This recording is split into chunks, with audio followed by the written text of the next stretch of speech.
So, okay. So we are going to focus today on composition and staging. Hı hı. Bugün odaklanacağımız şey kompozisyon ve yerleştirme. I'm going to start by talking about some of the layouts from The Illusionist that I did. Hı hı. İllüzyoniste yaptığım bazı çizimlerin üzerinden geçeceğim bugün. And I also have the most recent painting that I did, and I can discuss my own thoughts on how I developed that one. Bir de şu an üzerine çalıştığım son çalışma üzerinden geçeceğim. Bunu çizerken neler düşündüm onu sizinle paylaşmak istiyorum. So when you think about creating your own artwork, your own backgrounds for animation, you really need to think about how is the character going to fit into this scene. Bir background tasarlarken kendi sahnenize şunu düşünmeniz gerekiyor. Ana karakter background'un içinde nasıl yerleşecek, nerede duracak? And if you look at this image here from The Illusionist, you can see that there is actually a lot of detail and a lot of different things happening. Şimdi bu illüzyonisten aldığım screenshot'a bakacak olursak burada bir sürü detay olduğunu ve farklı şeyler olduğunu görebilirsiniz. But I feel that you have no doubt at all where your eye has to look. Ama eminim ki şu an nereye bakmanız gerektiğine dair herhangi bir soru işaretiniz yoktur. There are so many elements of this image that make us look directly at this character. Ya burada hani çok fazla şey olmasına rağmen baktığımız her şey bizi ortada duran adama doğru görmeye yönlendiriyor. So one thing that stands out straight away is that the face of the character is silhouetted against a flat, dark shape. Burada dikkat etmemiz gereken şeylerden bir tanesi adamın silüetinin karanlık ve aydınlık olacak şekilde Mansu'da hareket ettirdi. Bir silüet içermesi, bir gölge içermesi. And then we have all of these directional lines that are pointing to the character. So we have a vertical and these two horizontals. Burada göreceğiniz gibi hem yatayda hem dikeyde birleşen ve karakterin olduğu yerde kesişen bazı çizgiler var. So when your eye looks at this, even if you close your eyes and open them, very quickly your eye is taken to this point. It's like there are arrows pointing. Şimdi gözünüzü kapatıp bir anlığına tekrar açsanız gene göz ortadaki adama odaklanacak. Çünkü çizim öyle bir kompozisyon çizilmiş ki çizgiler bu yani kırmızıyla çizdiğim oklar direkt adamı gösteriyor. Even this line of the chair. Bu yani oturduğu sandalyedeki çizgi bile adama bakmamızı sağlıyor. Oraya yönlendiriyor gözleri. And also the other characters in the background, they form a kind of curve that again leads up to the main character's head. Bu şimdi arkada oturan küçük bir tane çocuk var gördüğünüz gibi. Onun kafasının eğimli açısı bile aslında ana karaktere doğru bir curve yapıyor. O bile yani ana karaktere odaklanmamıza destek oluyor. So even though we are in a train and in the background there are many things moving past, everything is focused here. Şimdi bir trendeyiz. Tren hareket ediyor ama buna rağmen her şeye odaklanabiliriz. Okay, this one is from Titouf, which was a film we made in France. Bu Titouf'tan bir sahne. Bunu Fransa'dayken yapmıştık. So with Titouf, the style is still quite realistic, but the lines are very, very precise. Titouf'u çizerken aslında hani gerçek hayattanmış gibi bir stil izledik. Ama burada dikkat etmeniz gereken şeyler bir çizgi çizilirken çizginin çok hani düzgün ilerleyerek çizilmiş olması. Titouf'un özelliği buydu. So even though it is a very cartoony style, it's still got a very realistic perspective. Yani bunun bir çizgi film olmasına rağmen perspektif ve açıları çok gerçekçi. And this is used to give a sense of emotion and a sense of depth in this shot in particular. Bu sayede de aslında bir çizgi filme dair bir hissiyat, bir enerji veriyor. So in this shot here, we are again very clear at where we are looking. Şimdi buradaki sahneye baktığımızda da nerede olduğuna dair çok net bir fikrimiz var. And everything that is in the foreground closest to the camera is feeling like a frame around the characters. Şimdi ön şeyde olan bütün objeler, koyuyla renklendirilmiş bütün objeler aslında nerede olduğumuza dair mesajlar veriyor, karakterlere dair mesajlar veriyor. So here we have the elements of the foreground are dark in the shot, and they are the largest objects in the shot. Of course, when things are close, they are large, but you don't want tiny objects in the foreground. You really want them to be like a frame. Şimdi ön plandaki şeyler aslında karakterlerin etrafında bir çerçeve çiziyormuş gibi düşünebilirsiniz.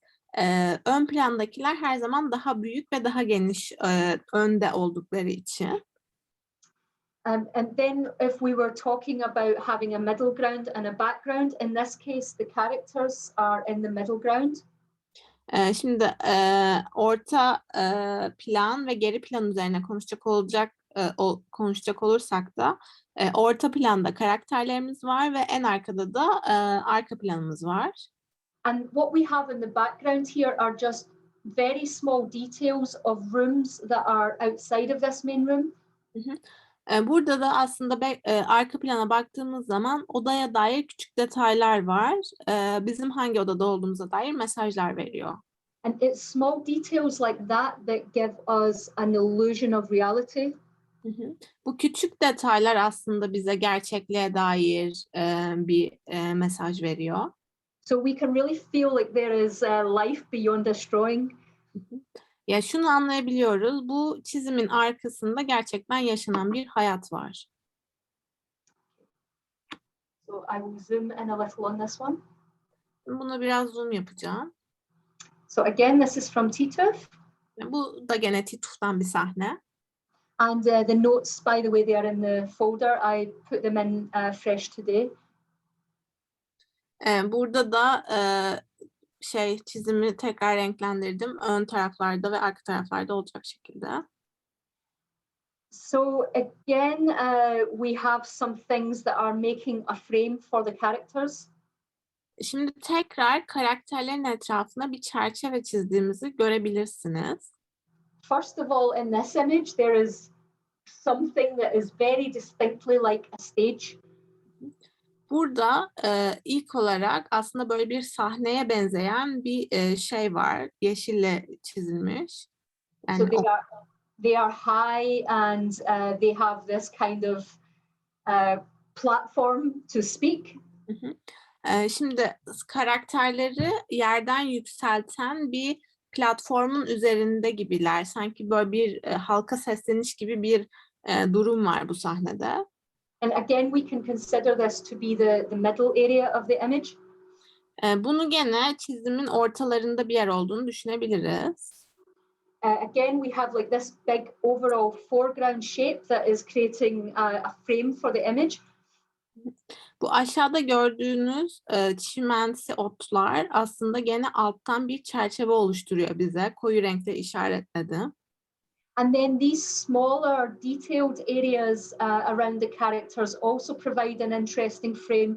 So again, everything is focused here.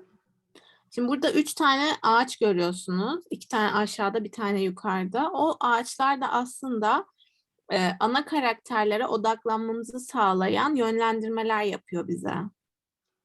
The background in this case are these distant trees and the sky.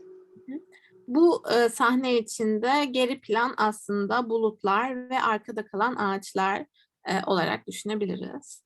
And you can see that the background trees are far more simple than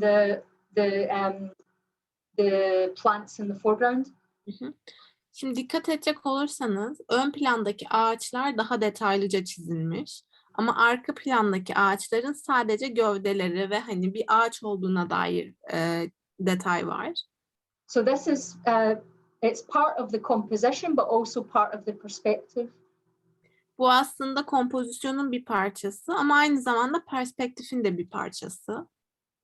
And one last thing about this one is Tituf has very distinctive hair. Burada son bir detay daha var. O da göreceksiniz ki Tituf'un birazcık daha böyle esnek olması. It's been used to a very nice effect in this one, being silhouetted against the sky. Burada çok şöyle bir efekt yaptık. Sanki silüeti gökyüzüyle birleşiyormuş gibi. And I think it's used here in a very sweet way. He is very short, so we can't really see his face, but we can see his hair. Ya burada hani çok küçükler, hani tam detaylı göremiyoruz ama saçlarının yani yüzünü net algılayamıyoruz ama saçlarını görebiliyoruz mesela. Okay, so another one that I worked on was Simon's cat off to the vet. Burada da Simon's Cat'ten bir sahne var. And this is quite a simple arrangement compositionally. Bu da aslında kompozisyon olarak çok basit bir aranjmana sahip diyebilirim. So it's a simple one point perspective. Bu basit tek kaçışlı bir perspektif. And if you remember from last week, that means that all of the lines going into the image are going to meet at one point. Geçen haftadan hatırlayacak olursanız tek kaçışlı perspektif bütün çizgilerin tek bir yerde toplanmasıydı. And all of the other lines are parallel. So we have parallel, and then we have all lines coming to a point. Yani paralel olan çizgiler ve bütün çizgilerin tek bir noktada toplandığı çizgilerimiz var bu çizimde. So the floor here provides a very simple frame. Burada yer bize çok basit bir alan açıyor. And without this corner here, I found that the eye was looking out of that direction. Burada köşede bir şey var. O köşedeki tezgah diyeyim artık ona. O tezgah direkt adama doğru yönlenmemize referans oluyor. So it felt quite important to add something here to lead the eye in. Burada gözü yönlendirmek için böyle detaylar eklemek çok önemli. Çünkü o detay sayesinde direkt göz adamı takip ediyor, sahnenin ortasına odaklanıyor. And although this is not done at the colors at the layout stage, the contrast between the colors is another way to stage character as well. Burada ayrıca renklerin kontrastını da konuşmamız lazım. Bunlar da başka bir adımda yapılan karakterle arka planı ayıran şeyler.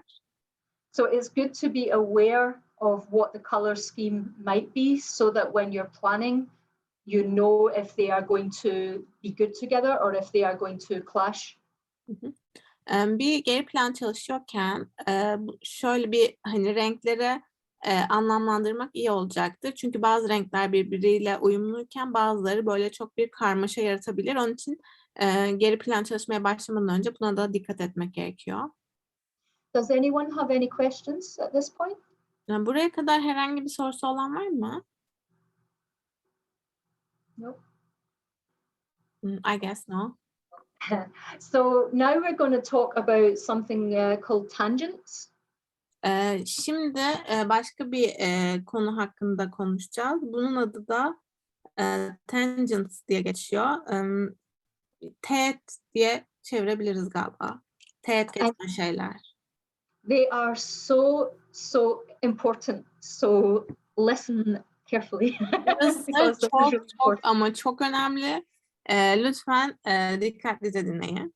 Okay, they are really hard to avoid, but basically tangents are when 2 points or 2 lines meet. Teğet iki noktanın veya iki çizginin birleştiği şeye denebilir. Bundan kaçınalım. So for example, if we had a child sitting on a sofa and behind them there is a picture frame that is sitting at the same line at the top of their head, is going to look like they're wearing the picture frame. Mesela şöyle bir şey hayal edelim. Bir tane çocuk oturuyor koltukta. Koltuğun arkasındaki duvarda da bir resim var. Eğer bu ikisi birbirine teğet olursa sanki çocuk kafasının üzerinde resmi taşıyormuş gibi olur. Resim duvara asılıymış gibi olmaz. This is not only will they look like they're wearing it, but it also breaks the sense of depth. Hı hı. Bu sadece çocuk onu kafasının üzerinde taşıdığı için sorun değil. Aynı zamanda e, çizimdeki derinliği anlamamızda da bir zorluk yaratır. So the solutions for this would be that you leave a reasonable gap between them.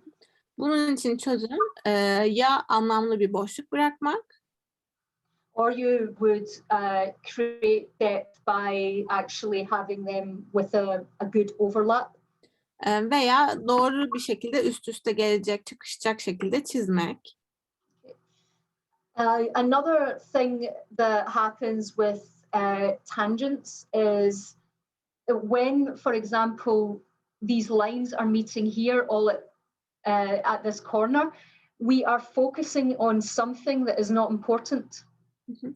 Mesela şimdi bu diğer sağ üstteki çizime baktığımız zaman bütün çizgiler kesiştiğinde aslında önemsiz bir detaya odaklanmaya başlıyoruz. Çünkü göz oraya gidiyor. So if we were going to look at this image, our eye is going to go to the corner of the drawers. Burada çekmecenin köşesine gidiyor yuvarlakla işaretlediğim yere göz. Yeah, and there is absolutely no reason for us to put our attention there. Ama aslında bir background'da böyle bir detaya odaklanmamıza hiç ama hiç gerek yok. And again, this image feels very flat. Ve bu böyle olduğu zaman sanki çizim dümdüzmüş gibi bir algı yaratıyor. And just by adding this gap here, it's so much better already. Şimdi kapıyla çekmece arasına bir boşluk bırakıldığı zaman çok daha iyi olacak aşağıdaki gibi. When you are making a very complicated image, it's really hard to completely avoid tangents. Eğer çok çok karmaşık bir çizim yapıyorsanız teğetlerden kaçınmanız zor olabilir. But even the width of a pencil can actually make something look better.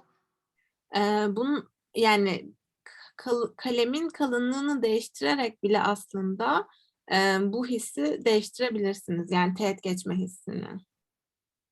I don't know if it was Uzga last time that pointed out the tangents here, but I asked if anybody can see some tangents in this one that I did on Tituf. Bu Tituf'tan aldığım bir kare. Sizce burada hiç teğet olma durumu var mı? Görebiliyor musunuz? You're free to criticize. Söylemekte özgürsünüz. So does anyone see a tangent on this image? Or two? Bir veya hatta kopya vereyim 2 olsun. 2 tane teğet varmış.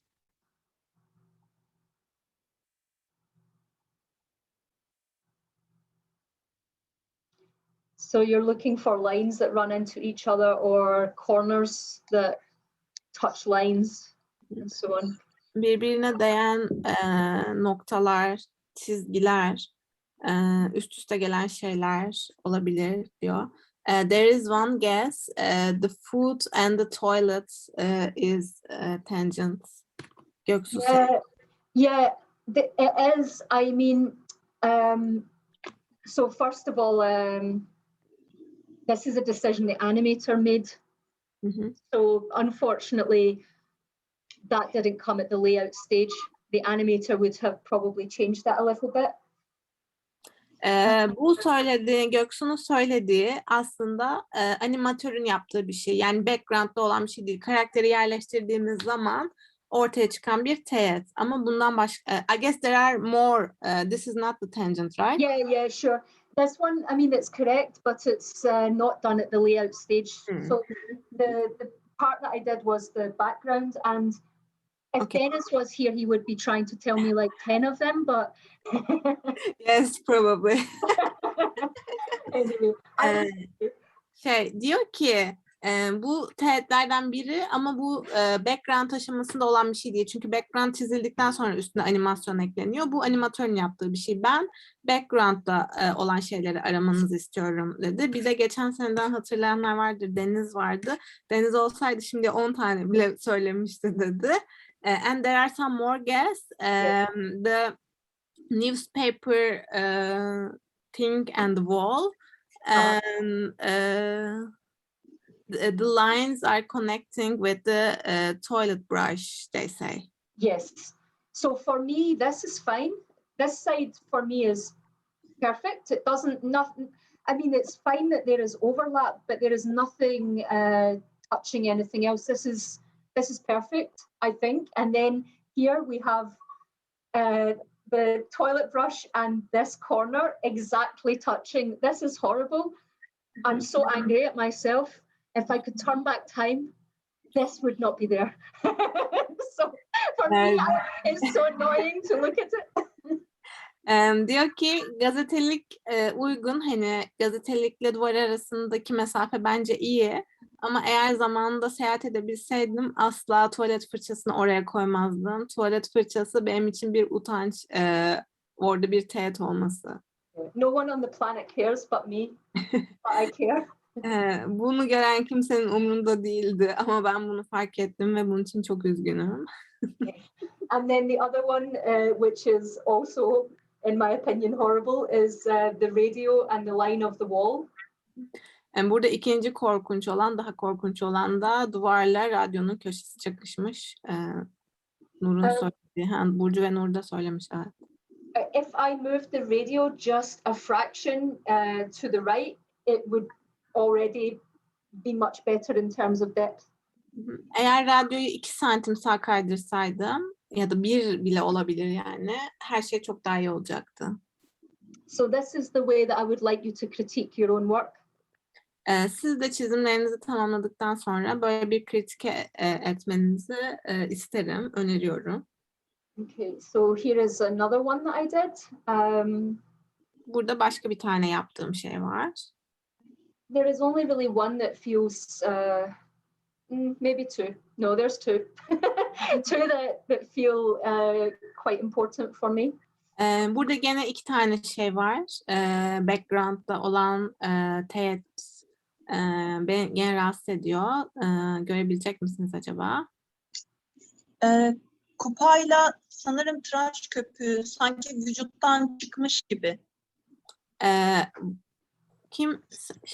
Serra sen mi geldin? Serra. Serra says the mug and the thing on the right side is looks like coming from the body.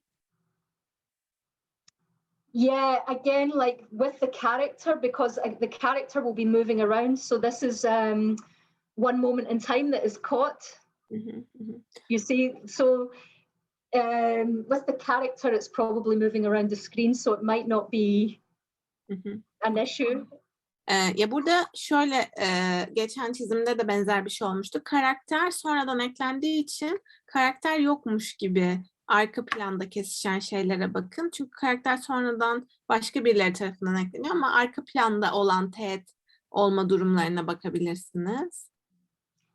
In terms of the background itself, there are some comments, I think, in the chat. Yes, one Esra says hands and the water and the green thing and the wall. But I guess the mirror and the wall, or this is my opinion, it's not from the chat. And one of the students says the left, on the left side, I don't know how to say, the wall and the corner of the mirror. And there's one more comment. It says, I guess this is a shower thing on the left side, a shower and the wall, they say. Yeah, I think with this one, it feels quite flat overall, actually. And I think that all of these are part of the problem. So with this one, I think the shower curtain could have been bigger and more in the foreground. So really giving a sense of depth. Şimdi bu duş perdesini birazcık daha büyütüp sağa çekseydik birazcık daha iki boyutlu hissini verdi. Şu an sanki böyle tek bir boyuttaymışız gibi geliyor bana bu çizim. I think it would have been nicer to see more of the side of this mirror to give it more depth. Şimdi bu aynanın köşesi de gene fayanslarla üst üste binmiş. Hani ayna daha büyük olsaydı daha iyi olurdu bence. And to give this line of the tiles runs into the line of the mirror, it's very close, so it would have helped if it was further this way. Şimdi aynanın sol alt köşesindeki bitişle fayans sanki böyle çok çok yakın, yani onu birazcık daha açsak çok iyi olurdu. And then the top of the tap is a really big one for me because it would be so easy to make this bigger so that it came up around here and it would just give much nicer depth. Bu musluğun üstündeki kırmızı o döndürme yerini de bir tık daha küçük yapsaydım sanki daha iyi olurdu. Çok büyük kaldığı için kesişmişler. Okay.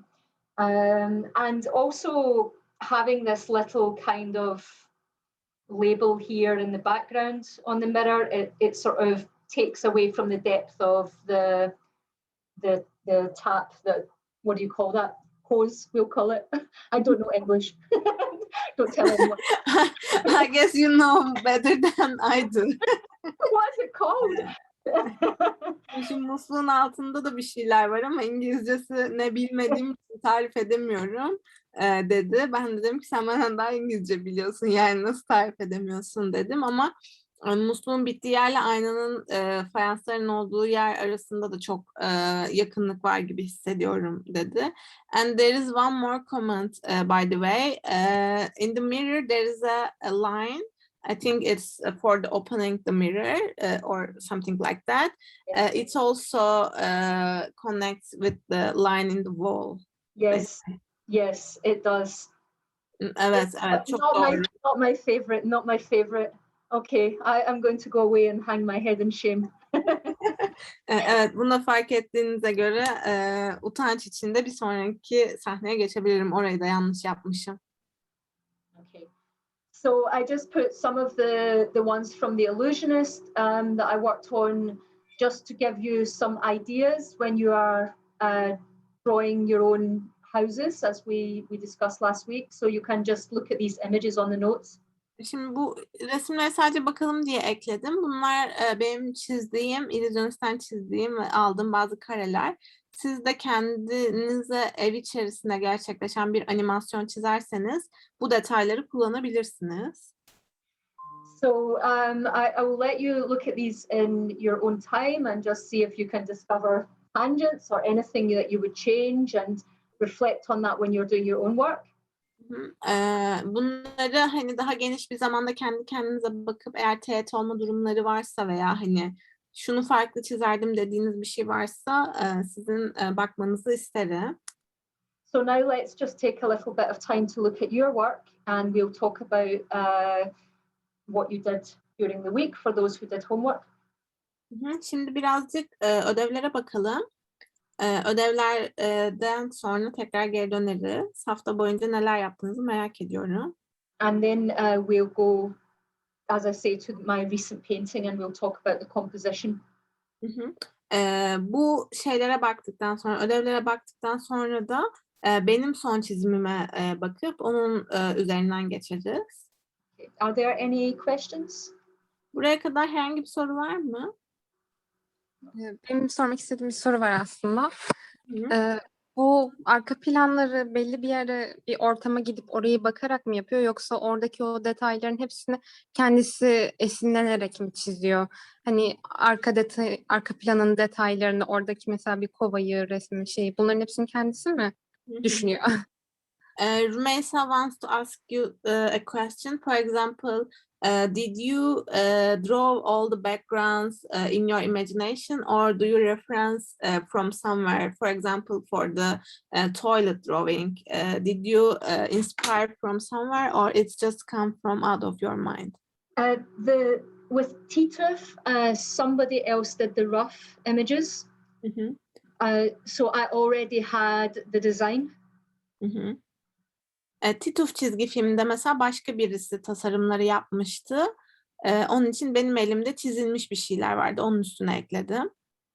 With The Illusionist, I had lots and lots of reference photographs. Bu çizimde ise mesela bu illüzyonistten bir kare. Bunun için bir sürü fotoğraf inceledim. So as I said last week, I didn't actually copy anything, but I still wanted things to feel really believable. Geçen hafta da söylemiştim. Hani herhangi bir yerde bu kareyi göremezsiniz. Böyle bir ev yok. Ama böyle bir evin var olması için gerekli olan objeleri araştırıp buldum. Yani gerçekçi hissetmesi için elimden geleni yaptım. So you might not want to make something as complex as it is in reality. Bu arada çizim yaparken hani bu kadar gerçek hayattaki gibi gerçekçi olmasını istemeyebilirsiniz çiziminizin, background'unuzun. But you might be taking the main features of some photographic reference. Ama gene de fotoğraflardan referans alabilirsiniz. Hani en azından fikir verir bir mekana dair. But I mean, the overall room for all of these projects, they are just from the imagination with a combination of references. Ama özetle sorunun cevabı şu, bir sürü resimdeki referansla bir hayal ürünü bu odalar. Okay. Teşekkür. Hı. O zaman çok geniş bir arşivi olmalı. Rümeysa says you have a really good archive. Oh, thank you. Teşekkürler diyor. Okay, thank you very much.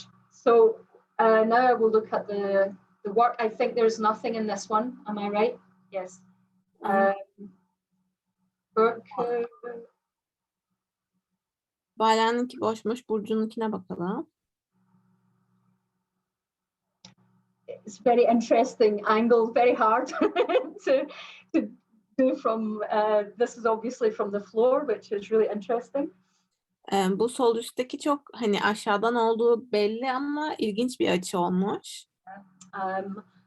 I really overall like the style. Stylistically, these are really interesting. Fotoğraf makinesiyle önce çektim, sonra aktardım. Okay. Burcu says first I pictured and then I draw using these pictures as a reference. Okay, so taking photographs and then drawing from that. Okay. Isobel diyor, bu çizim tarzını beğendim dedi. So this one,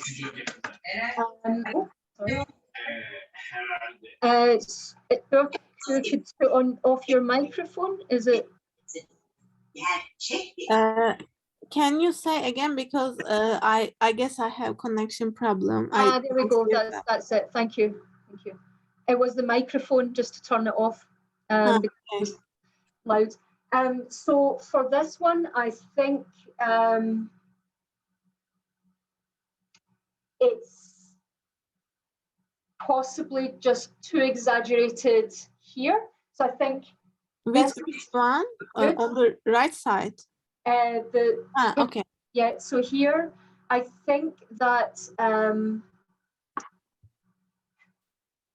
bu soldaki çizimle ilgili bir şey. I'll tell you what it is. The vanishing point, the point that all the lines come to. They are kind of coming below the floor. Kaçış noktasıyla ufuk çizgisi çok yakın, yani ufukta bir yerde birleşiyor diyor. So if you have the photograph, I think it would be great if you can actually trace the lines on the photo just to see where the points meet relative to the fire, because it's a fireplace, right? Burası bir şey değil mi? Şömine. Because there is like, this is cool, but I feel like the vanishing point is kind of below the floor. Hı hı. Diyor ki fotoğrafla çizimin üstünden tekrar yan yana koyup bir bakmanı isterim burada. Sanki diyor fotoğrafın açısından dolayı şömine ve koltuğun çizgileri çok uyuşmuyormuş gibi. Yani kaçış noktası birinde koltuk için alttayken şömine için ortadaymış gibi diyor. Yani koltuk çok şöyle kalmış diyor. These two, I think, are really, really nice. I like the style, I like the feeling, and there is a nice sense of depth. Bu sağ üsttekiyle sol alttaki için diğer iki çizimin hem tarzını çok beğendim hem de açılarını beğendim. Güzel olmuş. And I mean, this one it's okay. It's just maybe not as interesting composition. Bu son sağ alttaki de hani o kadar ilginç bir kompozisyon değil ama gene de iyi bir çizim olmuş. But of course, sometimes there will be shots like that. Not every shot is going to be the most exciting. Some are going to be more simple. Ama her zaman böyle dünyanın en iyi sahnesi olmak zorunda değil. Bazen böyle sahnelerde çizmemiz gerekebilir. And the arm of the chair here is creating a tangent at the bottom. Burada da dikkat edersen sandalyenin köşesiyle yer teğet geçmiş. Hani belki eğer düzeltmek istersen orayı düzeltebilirsin. So even if this matches your photograph, maybe just make it bigger to make it more, give it more depth. But these two, I think, are really lovely. I like everything about them. They have a nice depth and a nice quality. Diyor ki fotoğrafta hani koltuk çizgisiyle yer üst üste binse bile çizimde bazı değişiklikler yapabiliriz gerçekliği vermek için. Ama sağ üst ve sol alt şu iki çaprazı çok beğendim. Hem verdiği hissiyatı hem de tarzını. Ellerine sağlık. Is there anything you would like to add? Senin eklemek istediğin bir şey var mı çizimlere dair? Çok teşekkürler. Bir şey yok. Thank you.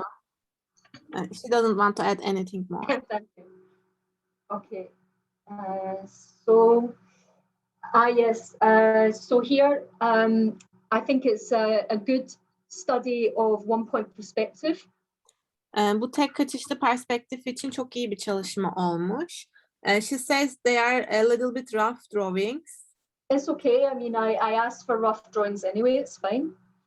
Diyor ki zaten taslak çizim istemiştim sizden. Onun için bu gayet iyi benim için. I think they are more about perspective than they are maybe about composition. Bunlar ama biraz kompozisyon çalışmasından çok perspektif çalışması olmuş gibi. Kompozisyon için birkaç bir şey daha eklemek gerekiyor. So compositionally, they are a little bit simple, but it's very good to practice this. Kompozisyon yani hani iyi bir pratik olmuş ama kompozisyona dönebilmesi için bir şeyler daha eklenmesi gerekiyor. Şu an çok basit bu haliyle. And in over the next weeks, we will talk more about perspective. So I will really help people to get that. But this already is feeling like a very good start. Bu çok iyi bir başlangıç olmuş Göksu. Zaten önümüzdeki haftalarda da perspektifle ilgili başka şeyler üzerine çalışıp konuşacağız. O zamanlar için de iyi bir referans olacak bu çizimler. Yeah. And this one is becoming sort of nicer compositionally. There's some different sort of sizes of shapes. Burada mesela kompozisyonel açıdan daha iyi diyebilirim. Farklı objeler ve farklı şekiller var. If this was in an animated film, the next thing would be to add, for example, some big kind of pillows here in the corner, perhaps. Eğer bu mesela benim yapacağım bir animasyondan background olsaydı, bu sağ tarafı hani birazcık daha yastıklarla falan doldurup orayı bir koltuk olarak hayal ederdim. Or maybe curtains, things that would break up all of the straight lines. Veya böyle birazcık daha oval şekiller ki hani o tüm dümdüz olan şeyi kırmak için. And the same with this one. So I think it's a good start for perspective. Bunun için de bir önceki söylediklerim geçerli. Perspektif için çok iyi bir başlangıç olmuş. And then you would want to try and find shapes that would that would make all of the vertical lines and the floor, you would make it more interesting. Maybe put a carpet or something there. Burada da çizgileri gene kırmak için belki yere bir halı veya başka bir şeyler ekleyebilirsin. Veya işte tezgahın üstüne objeler ekleyerek o bütün kesişmiş çizgileri birazcık daha yumuşatabilirsin. But good perspective practice. Is there anything to add to this one? Ama çok iyi bir egzersiz olmuş. Senin eklemek istediğin bir şey var mı? Teşekkür ederim öncelikle. Yani çok aşırı ayrıntıya girmedim. Hani biraz fazla taslak oldu. Çok hani sketchy şekilde çalıştım. Çok ayrıntı eklemedim konuda.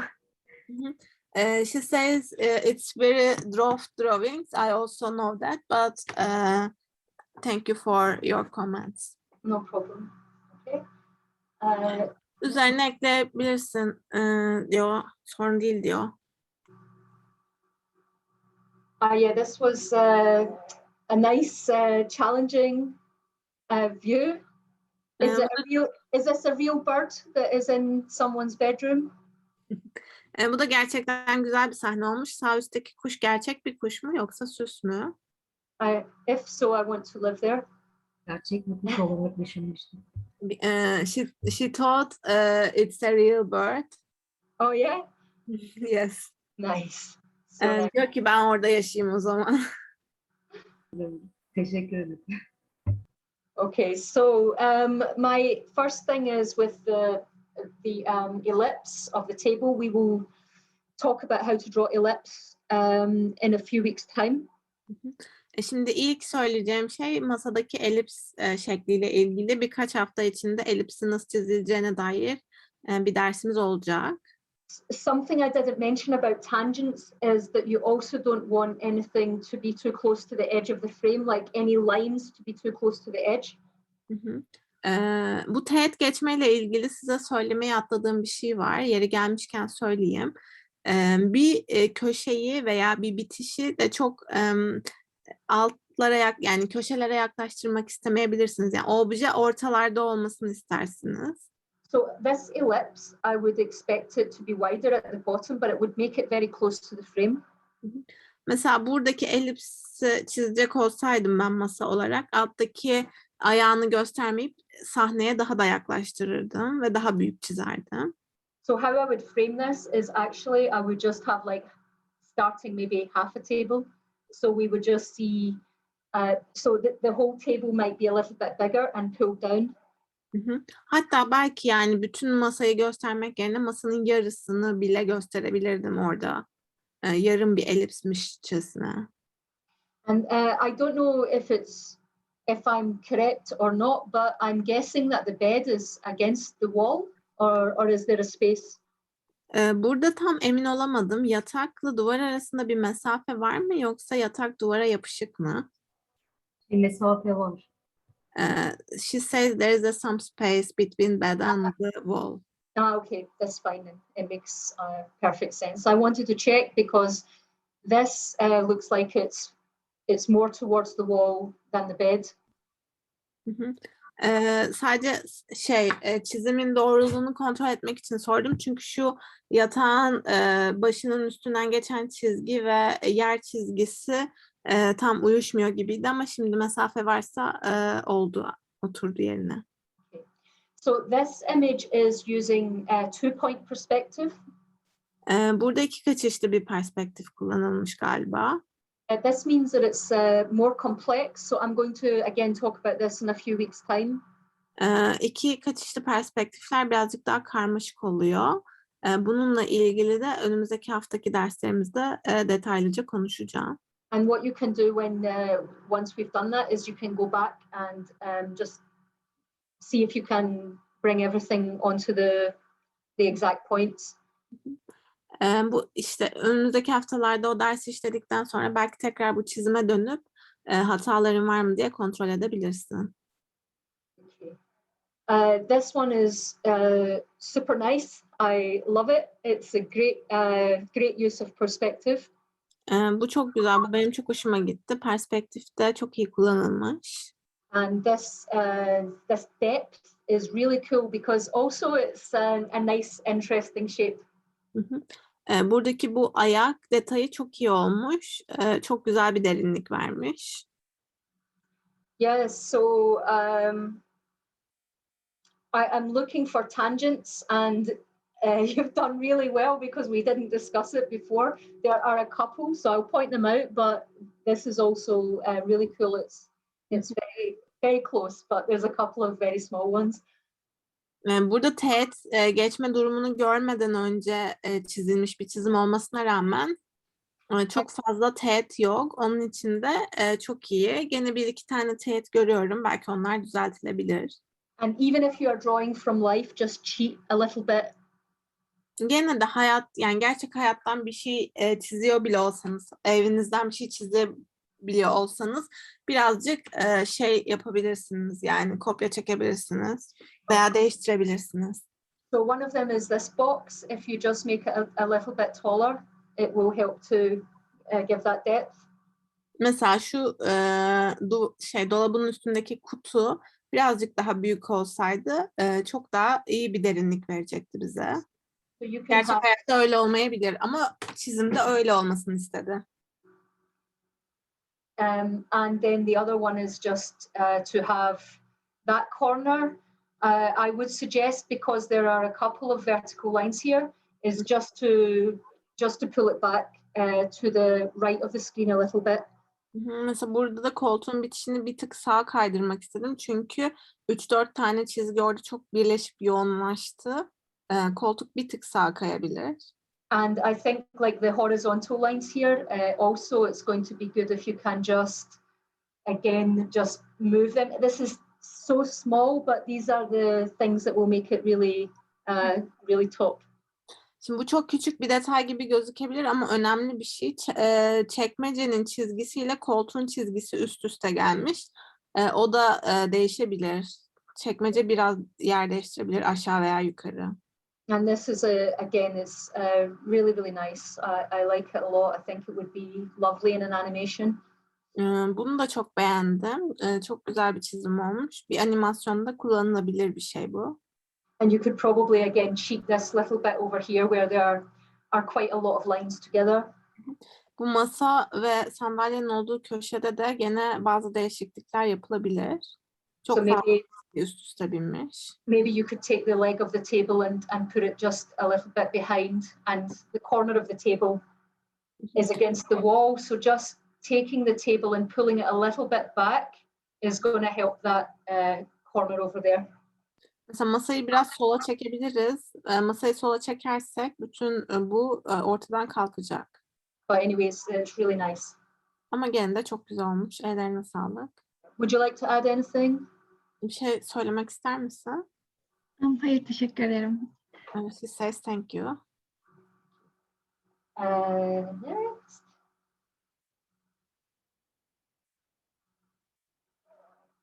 Nice. Çok güzel. I like the style again. It's nice, interesting. Gene stili çok beğendim. I guess like again, it's about breaking up the straight lines with something. If it was going to be in an animation, you might want to put some pillows or cushions or something that stops everything from being so straight. Yani bu eğer animasyonda kullanılacak olsaydı yastıkları birazcık kabartırdım ya da böyle işte pike falan gibi şeyler eklerdim ya da örtüler eklerdim ki şu an her şey dümdüz çizgiler halinde ilerliyor. Birazcık onun kırılması gerekiyor. And with this lamp being on the corner of the drawers here, again, maybe this can be cheated, so the lamp can feel much bigger, for example, when brought to the foreground. Mesela lambayla bu çekmecelik mi denir artık ne denirse o gene kesişmiş. Lambayı birazcık daha uzatıp o kesişmeyi yok edebiliriz. So just something that gives that sense of depth with the lamp, but I think it still feels like it's a nice gentle image. Hatta yani sanki çekmece ışık çekmeceyi kapatıyormuş gibi ışığın belki yerini değiştirebiliriz ya da böyle ufak değişikliklere ihtiyaç var orada.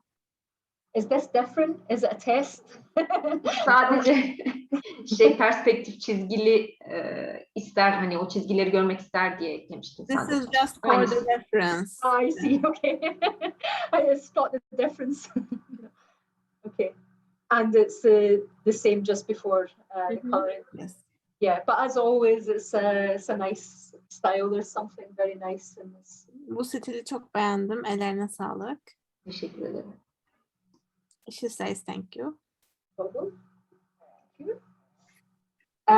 So this one I was looking at earlier, and so my feelings are this one is working pretty well. Şimdi bu çizime ben sabah da bakmıştım. 1 numara çok iyi.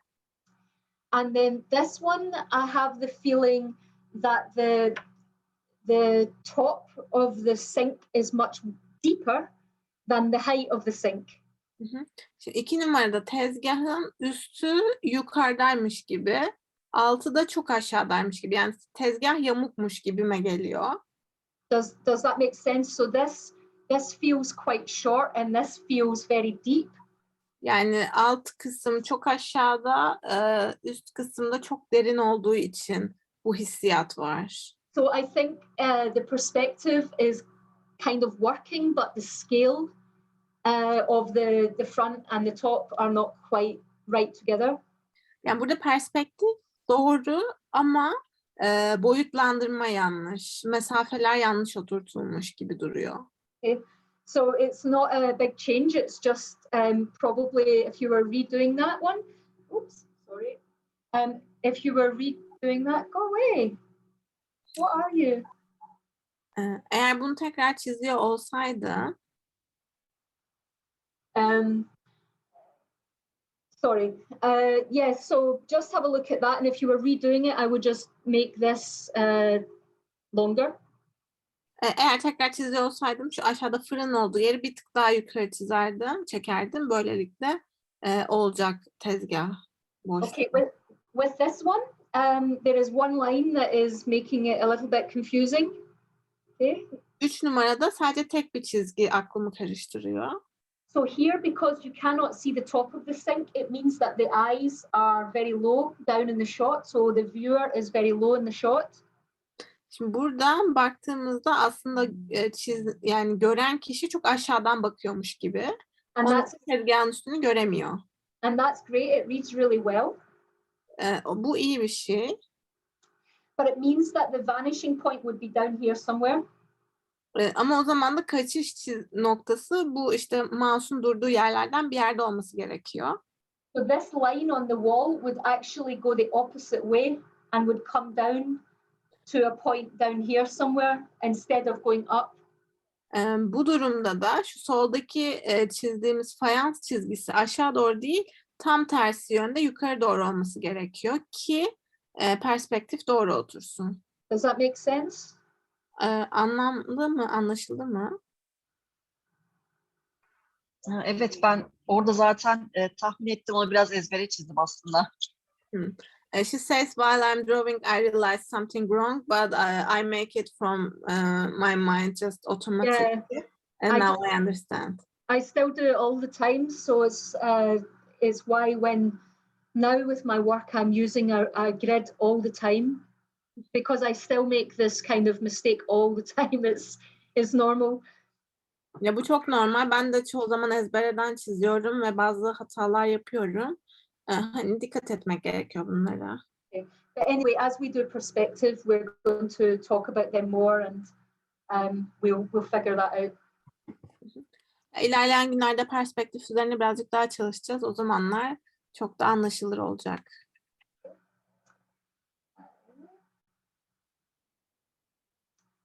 This one I liked stylistically. Just it's interesting with the colors. It's cool. It's different. Bunun da stilini çok sevdim. Renklendirmesi, tarzı çok hoşuma gitti. I wasn't sure about what was happening here with the chair. It feels a little bit Is it a table? It's a table that we're underneath, right? Şu an bir masanın altından mı bakıyoruz? Bu bir masa mı? Yes. Yeah. So it's a little bit hard to work out. Is that a third leg? So is it 3 legs that are the same? Şimdi buradaki masada 3 ayağında aynı şekilde olması bir şey veriyor, yanlışlık veriyor, yanlışlık hissi veriyor. Sorry, Isobel, I need to plug my computer. That's why I couldn't focus really well. Yeah, no problem.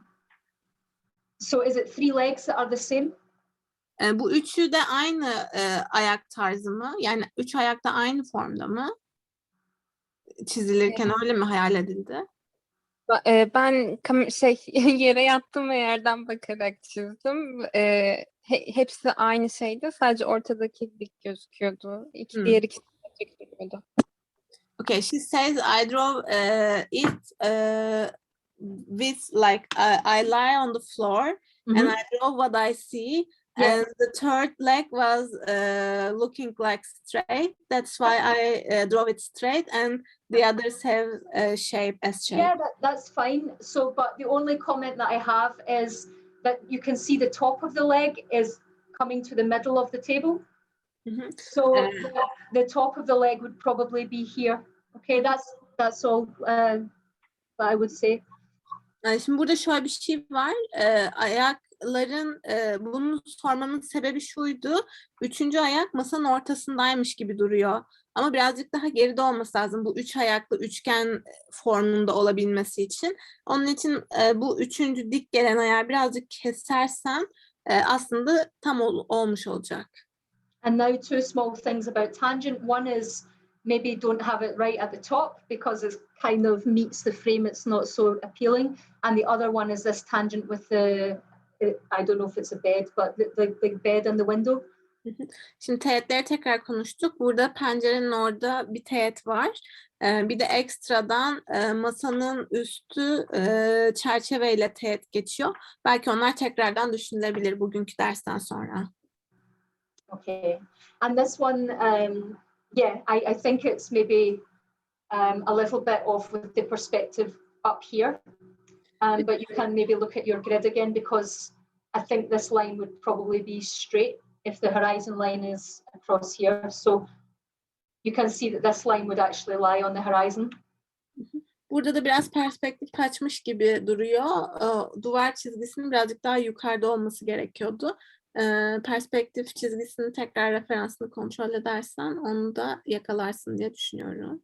Benim aslında sormak istediğim bir soru vardı. Ben orada kaçış noktasını yakalayamadım bir türlü. Kaçış noktası olsaydı nerede olması gerekiyordu ya da nerede olabilirdi? Çok zorlandım. She's asking a question, Isobel. She couldn't find the vanishing point, and that's why it was really hard to draw. She says, "Can you show where should the vanishing point be?" Yeah. So is this line this line for me is the horizon because you can see it's where all the diagonals go, right? Benim için şuradaki tek çizgi mouse'la gösterdiğim o horizon yani ufuk çizgisi orası. So the vanishing point is off of the screen. It's like kaçış it's over here in my room. Kaçış noktası da çok sağa doğru gidip sağın en uzağında bir yer gibi düşünebilirsin. Yani mouse'la ekranda yetmiyor onu görmeye. So anything that is close to the horizon here, these lines here, they would be really flat actually because they are going way over here to the vanishing point. So this would be really flat and this one here would be on the red line that you have underneath. So they would just be more parallel. Bu alttaki çizgiyle üstteki çizgi de ufuk çizgisine çok yakın olduğu için olabildiğince paralel çizilmeli. Çok dik çizilmiş. Çünkü böyle ufuk çizgisine giderken şöyle bir hareket yapması gerekiyor. Çok uzaklarda ufuk çizgisi. Birazcık daha eğerek çizersen ve yakınlaştırırsan ufuğa olacak aslında. But don't worry, we'll do the perspective sessions in a couple. Perspektif üzerine çalışmaya devam edeceğiz. O zaman kaçış noktasını ve ufuk çizgisini çok daha iyi anlayacaksınız. So this one is really lovely. Again, such a nice quality and a really great understanding of perspective. Bunu da çok beğendim. Çok iyi anlaşılmış perspektif bu çizimde de. It doesn't matter at all for this exercise, but if it was an animation frame, I would probably just not have so much of this wall here. I would just have less of that. Mesela bu bir animasyon olsaydı duvarı bu kadar göstermezdim. Birazcık daha içeri çekerdim sahneyi. But it's very beautiful drawing and the perspective is working really well overall. Ama genel olarak perspektif ve sahne olarak iyi duruyor. And a difficult angle as well. Ve bu zor bir açıdır da yukarıdan bakmak. So, any comments on it? Bunun için söylemek istediğiniz bir şey var mı? Yok aslında. Teşekkür ederim. Thank you. Um, okay.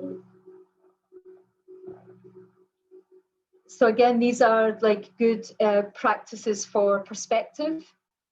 Bu üçü de perspektif için iyi egzersizler olmuş. For composition, you can start to try to do something more varied.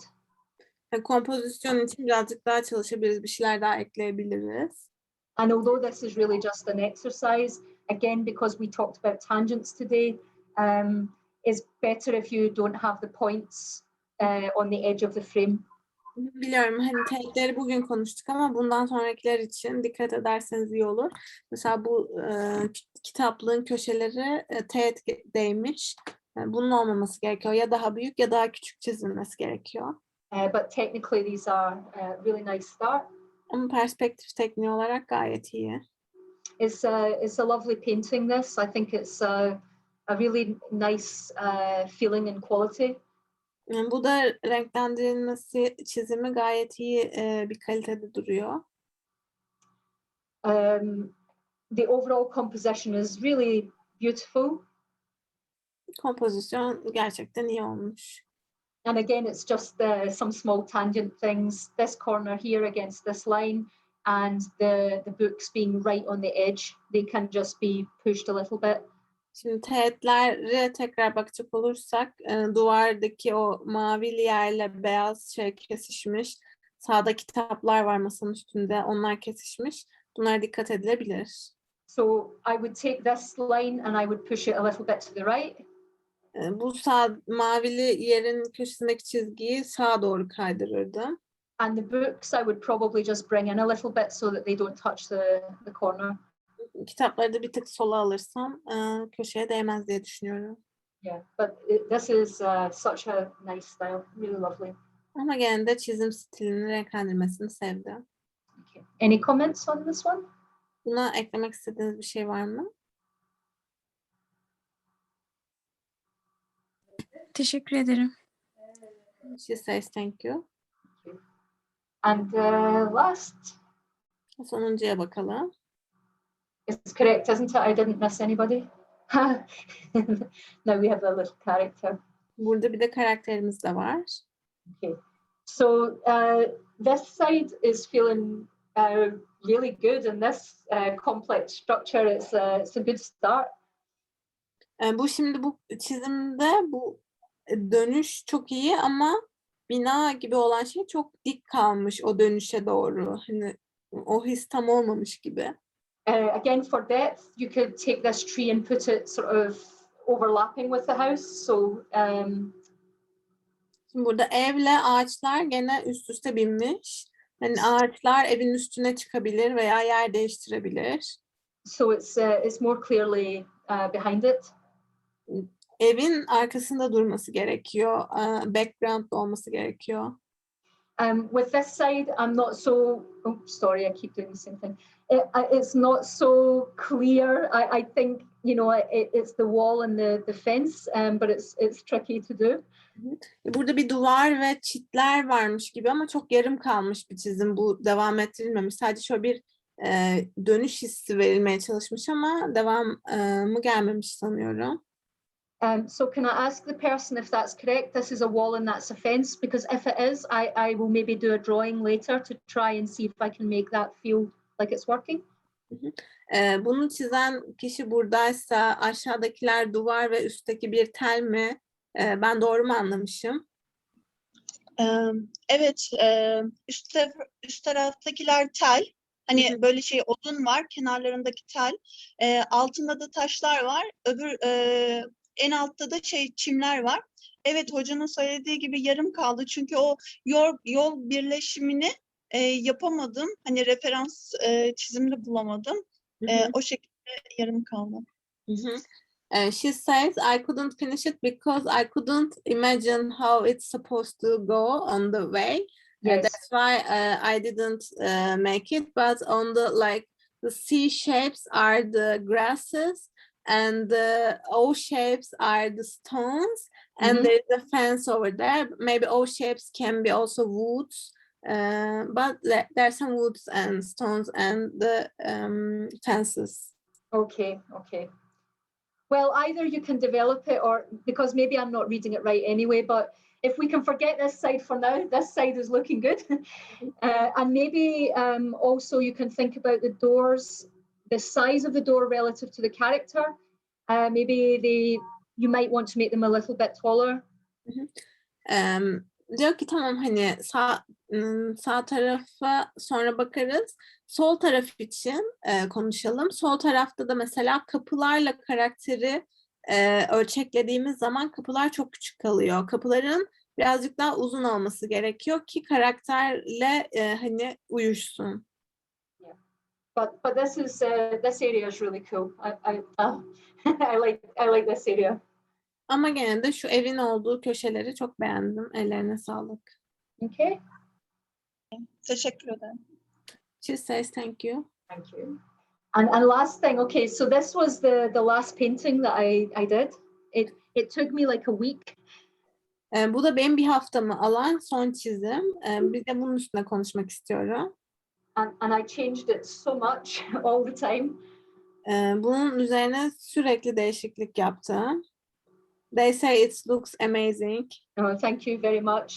Çok teşekkür ederim diyor. So I want to talk about some of the things in the composition that I was trying to do. Şimdi burada yapmaya çalıştığım kompozisyonla ilgili bazı şeyleri size bahsetmek istiyorum.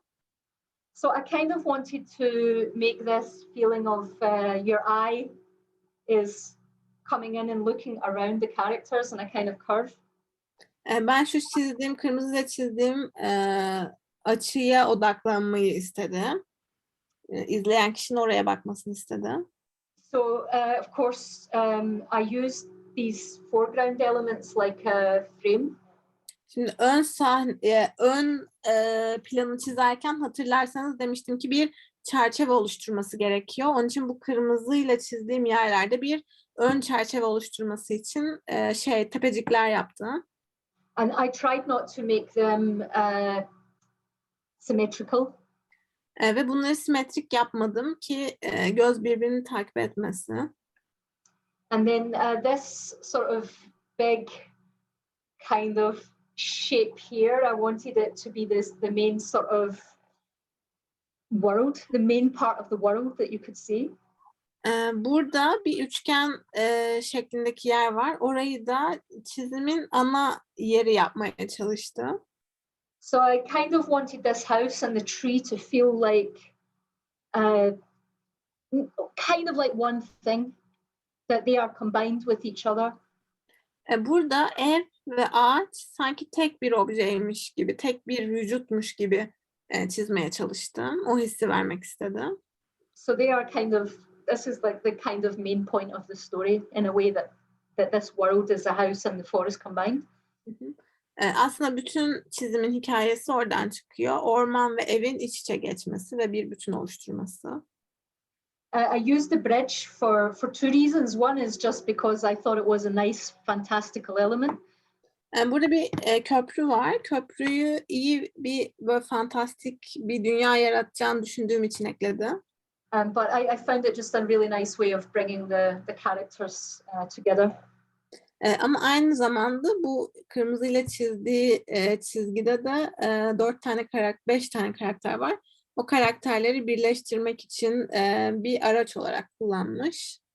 I like the idea that the tree was going to kind of frame this little group down here.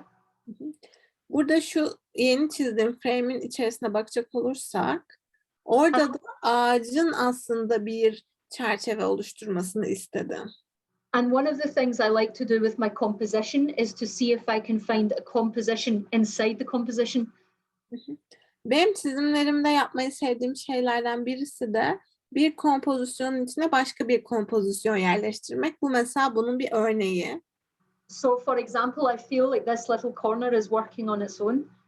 Mesela bu küçük köşe aslında kendi kendine bir çizim, yani kendi kendine bir sahne.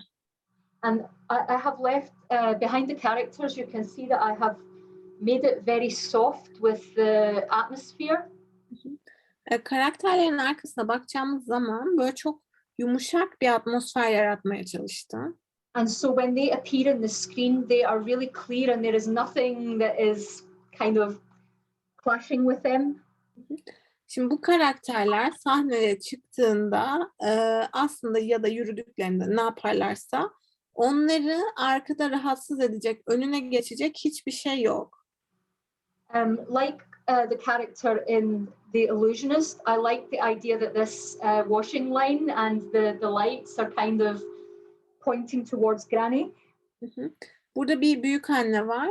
Büyük anne, hani illüzyoniste de bazı oklarla işaret etmeyi hedeflemiştim. Burada da aslında çamaşır askısı, işte ışık gibi şeylerle büyük anneye oklar doğrultuyorum. And I was trying to make sure that the character broke this line of the window so that there was not a tangent there. Burada mesela karakteri öyle bir konumlandırdım ki teğet olmadı pencereyle beraber. Bu da benim için önemliydi. So, and then of course I wanted this feeling that the forest continued in the background. Ve arka planda da ormanın devamlılığını sağlamak istedim. But they are not the most important elements, so I wanted them to feel like they are far away. Ama bu odaklanılacak bir yer olmadığı için hani devam eden bir orman var hissi vermek yetti bana. Okay, so I just wanted to tell you this because it helps you with the sort of questions you would be asking yourself if you were creating something. Bunu size anlattım çünkü kendi kendinize bir şey çizerken de böyle düşünmenizi, kendi kendinize sorular sormanızı isterim. Are there any questions on this? Bu çizimle ilgili herhangi bir sorunuz var mı? It's really good, by the way. Oh, thank you. It is going to be in an exhibition for animated women, UK.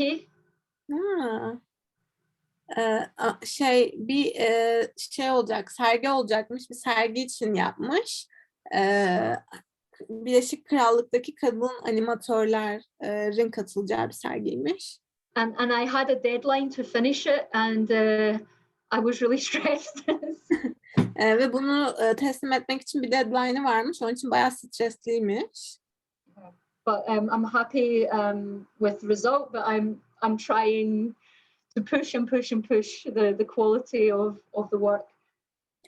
Ama gene de hani bunu daha kaliteli ve daha iyi bir hale getirmek için çalışmaya devam ediyormuş ve kendini hep zorluyormuş. As we become more technical over the next weeks, I won't spend so much time on your homework. İlerleyen haftalarda birazcık daha teknikler üzerine konuşmaya başlayacağız. Onun için ev ödevlerine çok fazla zaman ayıramayacağız. But I am going to try to actually mark your homework. So I will make notes on it. Even I will try to make them clear even if you don't read English. Ben İngilizce bilmeseniz bile olabildiğince anlaşılır bir şekilde notlar yazacağım ödevlere. Siz oradan çeviriyle kolayca anlayabilirsiniz diye umut ediyorum. And what I'll do is give you the opportunity to ask me questions about anything that I marked on your work. Böylece hani işaretlediğim yerlerle ilgili sorunuz olursa da oradan yazabilirsiniz ödevlere. Okay, and for next week, there is nothing really specific, just to practice if you like. If you want to try another one, the next weeks we will be getting more specific with the homework. Bu hafta için bir şey vermeyeceğim, pratik vermeyeceğim size. Hani istiyorsanız perspektif veya bugün öğrendiğimiz şeyler üzerinden teğetleri revize edebilirsiniz. Ama önümüzdeki haftadan itibaren birazcık daha spesifik pratikler vereceğim size. Okay. Bir şey sorabilir miyim? Bu çalışmada ışık ve gölgeyi layer olarak mı çalışmış yoksa hani tek layer'da olarak mı çalışmış ışık ve gölgeyi? There's a question. Göksu is asking, how did you work on the brightness and the shadows for this picture? For this one, One on the screen. this one, there is something like 10 layers of light. Bu çizimde 10 layer ışık var. So I was developing it all along. For my painting, I don't have a really strong technique yet. Ya ben kendi çizimlerimde çok böyle güçlü bir tekniğim yok. Ama kendi tekniğimi oluşturmaya çalışıyorum. But towards the end of this class, I am going to be showing you the painting techniques that I have. Ama dersin ilerleyen derslerde bunları nasıl yaptığıma dair bazı teknikler göstereceğim size ışık ve gölgeyle ilgili. And I will show you other techniques as well, where it is done in a more methodical way. Ama buna ek olarak hani kendi kullandığım teknikler haricinde de başka teknikler de var. Onlar böyle birazcık daha adım adım şeyler. Onları da anlatacağım. Yeah. I feel for this image that my result is better than my process. Benim sürecimdense sonuçlarım daha iyi oluyor. Sürecim biraz karmaşık. But anyway, I will still show you in a few weeks' time. Ama birkaç hafta sabrederseniz hep beraber üzerinden geçeceğiz. And there is one more question. On this exhibition, is it available to see online or? Yeah, it's only this image, and it was meant to be in London, but because of the pandemic, they are doing it online. So, so I'll share. Yeah, it should be in September. Okay. Diyor ki aslında Londra'da olacaktı ama pandemi sebebiyle ertelendi. Eylül ayında yayınlanacak. Ben sizinle linki paylaşırım yayınlandığında. Bu arada layer ve ışıklarla ilgili başka bir soru var mı? Hani sormadan direkt kapatmış gibi oldum ama. But actually, it was meant to be 5 images for the actual exhibition. So I have a lot more to do because they will have the exhibition in London at the start of next year. Bu arada sergi için toplamda 5 çizim yapması gerekiyormuş. And you just did one, right? Yes, because the online exhibition is only one. Okay. Yıl içinde 5 tane olacakmış. Ama online sergi için bir tane eser istemişler. Geri kalanlarını da yıl içinde tamamlayacakmış. So I have to work hard now. Onun için çok çalışmam lazım diyor. And also to get a new job when my job finishes. So I have to practice. I think you'll survive, Isobel. You are really doing great jobs. I always inspires you from your work. It always inspires me. Thank you so much. Okay, so happy drawing. Mutlu çizimler. And I will see you next week. And I'll look at your work beforehand next week. Haftaya görüşürüz. Eğer bir şeyler eklerseniz Drive'a onlara da bakıyor olacağım. All right. Goodbye, everybody. It was nice to see you. And you. Bye bye. Görüşmek üzere. Herkese hoşça kalın.